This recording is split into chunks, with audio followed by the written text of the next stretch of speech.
Are you looking for a fragrance that's fresh, light, clean, easy to wear, and office friendly? Yeah, you ain't gonna find any of that shit here. No, because on today's video, I'm gonna be talking about 10 fragrances that are rather impolite. So recently my friend Danielle did a video about impolite perfumes, you know, those that are kind of bold, heavy, heady from her collection.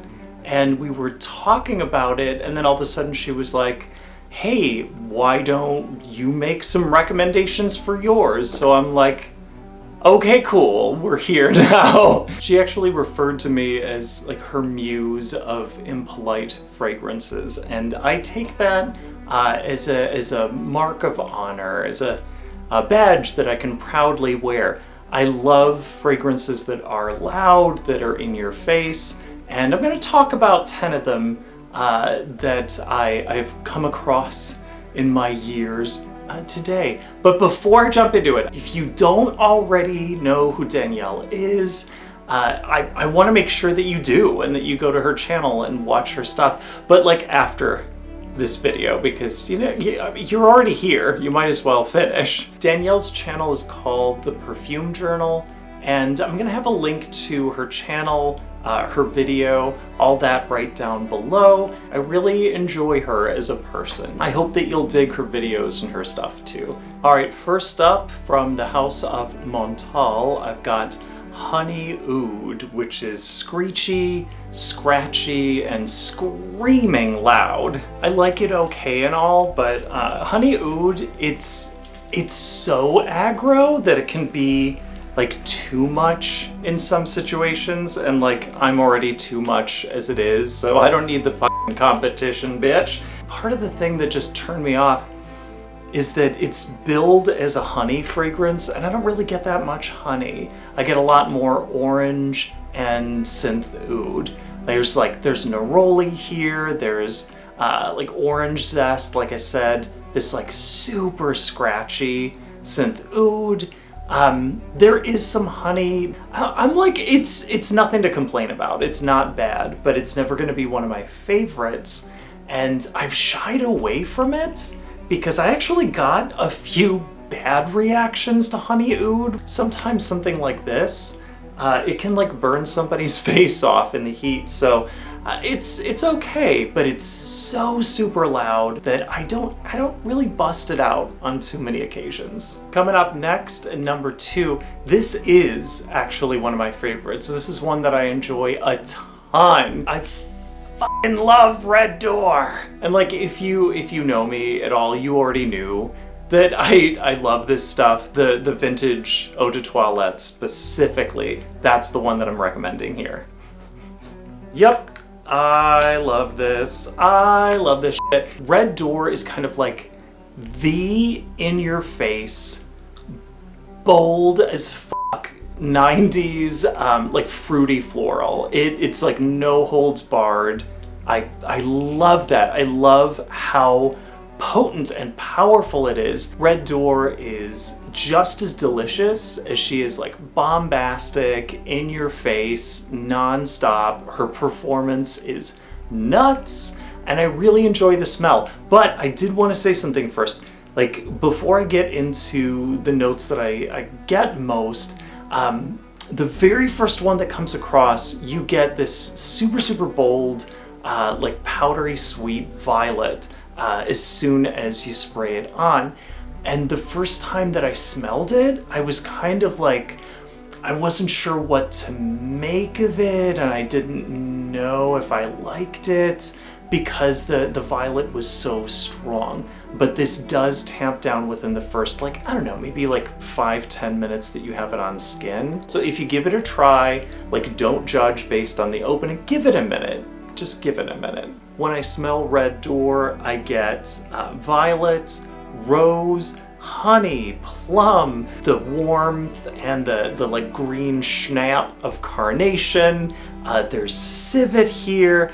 There's like a laundry list of notes here, and I love it. Basically, everything is in this juice except Subtlety. For number 3, in her original video about Impolite Perfumes, Danielle had brought up Deep Night by Ghost.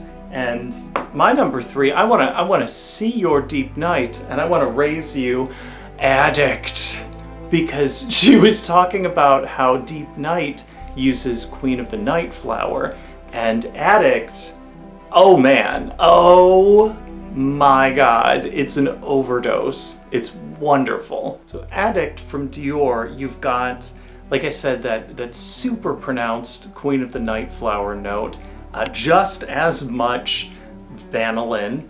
You've got tonka, you've got petitgrain, you've got patchouli. It's weird because it's like dry, it's sweet, it's bitter, it's a little green, and it is forceful. Addict is commanding, it's dominating.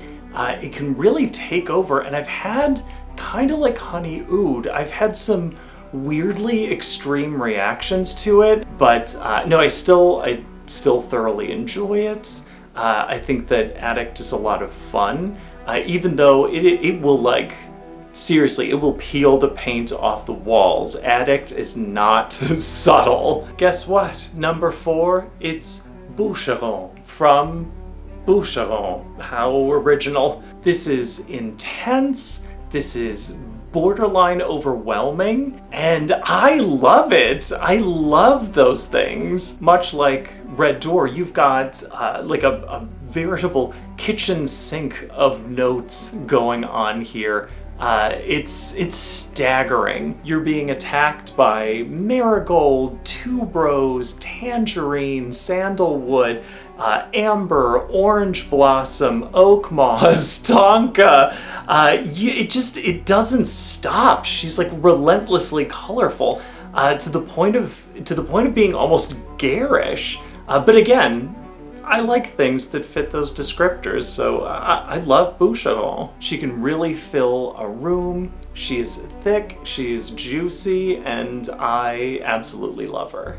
Number 5, Cabochard from the House of Grès, specifically the EDP, because the Eau de Toilette is fine, but I like the EDP a bit better. Cabochard means someone who is like difficult, stubborn, willful, and I think that suits this juice perfectly. I think it was named just right. And I think it's really cool that this is not expensive at all, but it smells really interesting, and it smells more expensive than it is. But don't get it twisted, this is not for everybody.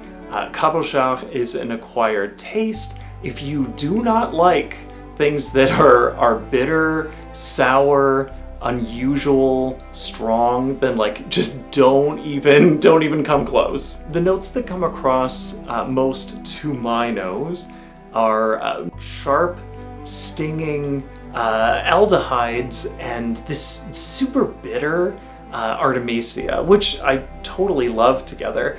And then you've got like suede leather, you've got smoky tobacco. There is nothing like demure or polite or sweet here. I think it's super, super good. But again, this is not for everybody. I probably like this so much because I'm built of resentment and bitterness. At number 6, you've actually heard me talk about this one before. This is Ciara 100 from Revlon. I've actually made an entire video about this, but I really enjoy it. And again, not polite. Ciara is really cool. I like her. It's very, very nice. It, again, a lot like Cabochard. It smells more expensive than it is. And she's a badass. The notes that come across the most to me, I get raspberry, incense, tons of super dry rosewood, leather, iris. She's like powdery and fruity and smoky and leathery, all at the same time. Not expensive, easy to find, potent, strong, and lasts a good long time. Even though she is like smokier and more sultry and balances out that sweetness with just as much like earthiness and bitterness, I don't see that as a mark against her. It's something that makes her more interesting to me, and I've loved her ever since I was first introduced to her. So definitely not like a polite little wallflower. She's just like one kick-ass mama. I love her. Number seven, I'm not even gonna pretend. I only have like samples that I've used. I cannot afford a full bottle of because I'm too broke to afford it, but I love it. It is exquisite, it is challenging, it is La Douleur Exquise from Les Abstraits. I'm just full on gonna open this sample up. Oh, God, shut up. This is so stupidly good. Danielle, this is, Danielle, if you're watching this, this is the one that I was telling you about that is like, it's so rude and sexy, and like, I love this shit. I love this shit. La Douleur Exquise is like the finest musk rose that I've ever smelled. The rose is sumptuous, gorgeous, beautiful. She's very much the belle of the ball in a giant ball gown. She is the ball gown. And then you've got this like, body urge castoreum that's leathery and heavy right underneath the rose. And they are like a power couple. I frickin' love this. Although like, here's the thing. I want to give you a warning ahead of time. When I say this is rude, I mean it. It is rude. It is pungent. It is potent. And I actually had a bad experience while I was wearing this. I had somebody in the car with me, and we like get there, and right as we're getting out of the car, dude turns to me and he's like, "Did you shart?" Did I what? Did I shart? Did I shart in your car? Really? Yeah, he said that like when I first got in, that he smelled something really nice, like rose perfume. And then like halfway on our way there, he thought it smelled like poopy, duty-filled doo-doo diapers. Like I just sharted in his fucking car. And then like, what? Really? Really? You think I would just do that? Well, you know, some people may think that it smells like duty, but to me it's just, it is a picturesque musk rose. It doesn't get any better than this. I just want to be able to afford a bottle one of these days. Please, please world, just let me save up a little bit of fucking money. Next up, number 8. Outrageous, daringly different for Deanna Vreeland. Jesus. Do you remember when in the animated Sleeping Beauty, when Maleficent turns into that gigantic black dragon? That is this. That is outrageous, daringly different. Oh, God. I've mentioned this in another video of mine. This is easily one of my very most aggressive fragrances, to the point of being like borderline loathsome, and that just makes me adore it. Seriously, this stuff smells like a curse. The oud is maddening here. You've got plenty of brown leather. You've got rose and the smallest touch of iris to try to bring it back from the brink and balance it a hair. This juice is wicked. It's malign, and I love it. I'm all about evil sorcery, so like, bring it on, give it to me. Oh God, I love this, but it is rude as fuck. This is rude as the day is long. This is impolite, up, down, and sideways. Do not mistake this for something that is workplace appropriate. I've had people shrink away from me in this. I've been kicked out of bed for wearing this. I frickin' love Outrageous Daringly Different. Number 9. Number 9 is a whole trip. Number 9 is Dark Ride from the House of Zyrina. We all of us have our limits. We have our lines that we don't cross. And I'm not ashamed to admit it. I do have a limit. This is my limit. I can't. No. No. No. No. No.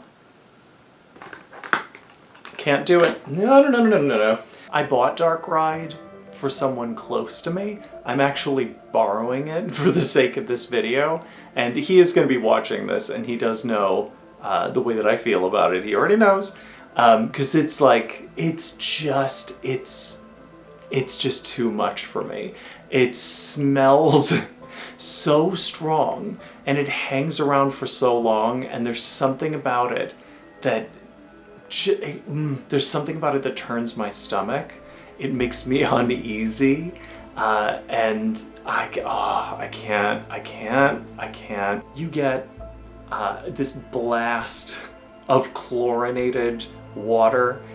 You get something that smells like old plastic and like fiberglass, some sort of rotten vegetal something, ozone, but like the smell of ozone, like if you accidentally put a fork into a microwave, you smell that like light bulb that just exploded, electric shock ozone smell, which is terrifying to me.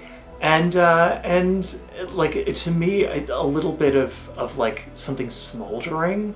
And it's, like, Dark Ride is perfect for what it is. It is like a photoreal, olfactive snapshot of what it is to be on one of those like water ride, dark ride things at an amusement park. It's perfect for that. It smells exactly like it. If you've ever been to Universal Studios and you've been on the Jurassic Park ride, that's exactly what it smells like. That's exactly what it smells like Tyrannosaurus Rex, like menacing you, and there you go down that last slide. Like that is Dark Ride. It's bananas, cuckoo crazy. It's not for me, but it's definitely an Impolite fragrance. This last one, however, number 10, is very much for me. This is Oud Al Lyle from My Perfumes. This is one of my most mighty fragrances. This is some powerful, potent stuff. This could fill a room, this could fill the hallway outside of the room, this could fill the whole floor of a house. It is super strong, and it lasts a crazy amount of time. The really insane thing, I have, like, when I wear this around for a full day, you know, like the shirt that I was wearing that day, I can leave it in the laundry basket until I do laundry a few days later, still smells like it. I put it through the wash, still smells like it. I put it through the dryer afterwards, still smells like it. It's insane! But, you know, it does smell really good.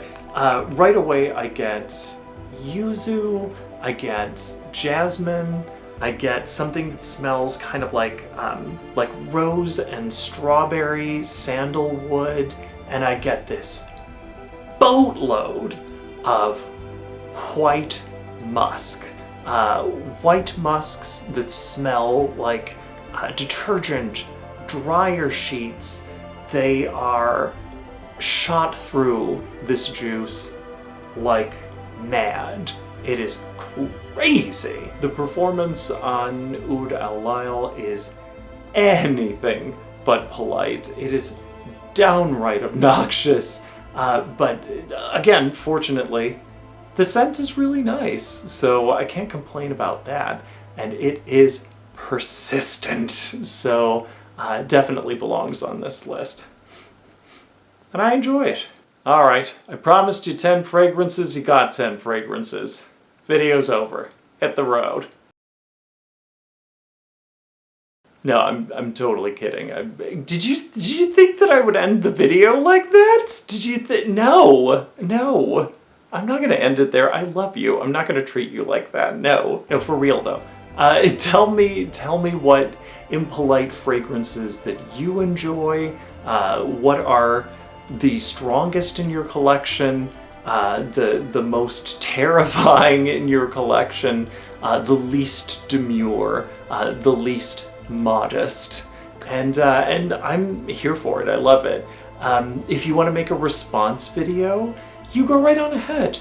You know, you find 5 or 10 from your own collection. Talk about them. I want to hear from you. And while you're at it, again, if you don't already know about Danielle, I'm gonna have links to her channel, the original video that she did, all of that right down below. Check it out now that this video is over, and thanks again, Danielle. Thank you for that. And you know, it's not a tag video thing. She didn't tag me in it. She was just like, hey, I want to know your thoughts. And I'm such a dork. I'm like, I have to make a whole video about this. I can't just comment like a normal person. Wear what you love, even if it is bold, even if it is forceful, a bit obnoxious. I am a bit obnoxious, I can't help it. You know, if you love it, slap it on. Wear it with pride. I know I do. And I'll see you later. I love you. Good night.